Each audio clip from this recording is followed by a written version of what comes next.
One of the most memorable days I had was in June. Got up that morning around 5. Got my clothes on. First thing that went on is my hat, then my shirt, then pants, and my boots. Buckled on. Went to the pantry. Got some apples. One in each pocket of my vest and one in my hand. Went out to the barn, got my bridle, put it on my wrist, and snapped that apple with my buck. Here comes my horse. And grabbed that apple, and I grabbed his chin and slipped the bridle over it, and that's how I chased him down. The rest of the young guys were just chasing their horses all over the barnyard trying to catch him. Do all that cussing in the morning. Well, horses are smart. They didn't want to go work. They knew what was coming. They're sore. They're tired. They're just like us. They get hurt.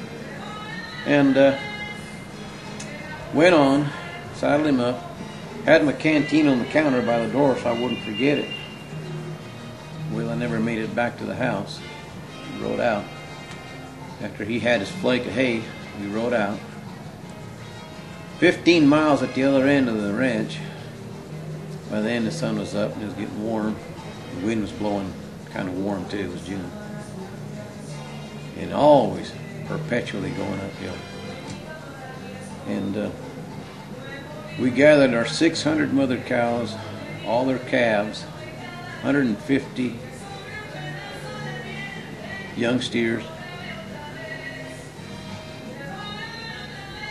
200 first-year heifers, 5 longhorn bulls.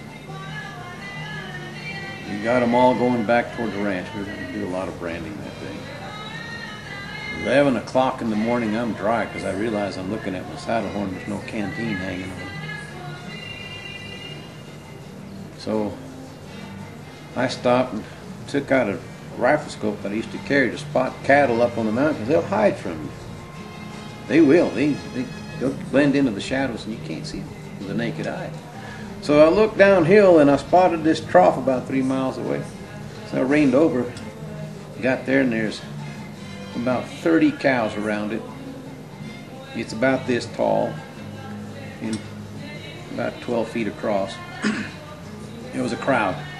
There was a crowd at the water hole. We pushed our way through and I looked at that water and it was the color of green peas. Hundreds of black beetles in there. A lot of hornets and wasps and bees.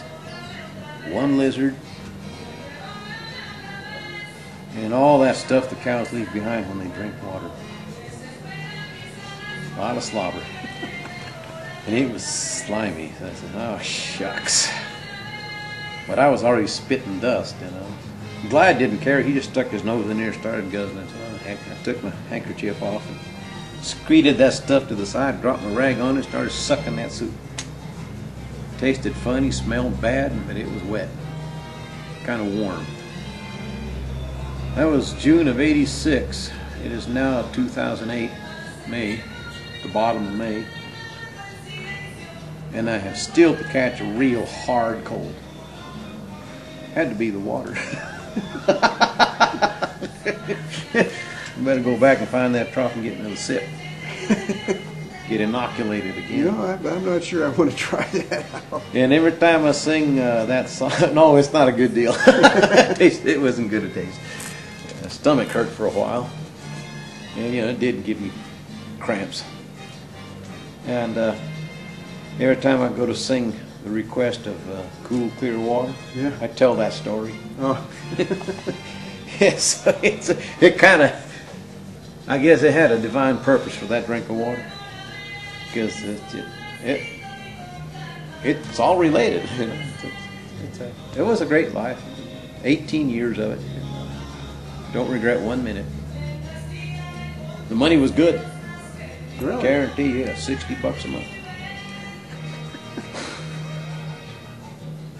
Well, gee, $60 a month. And all the old grass you could eat. I guess that made it worth it. I can see why you enjoyed that life. Yeah. Jeez.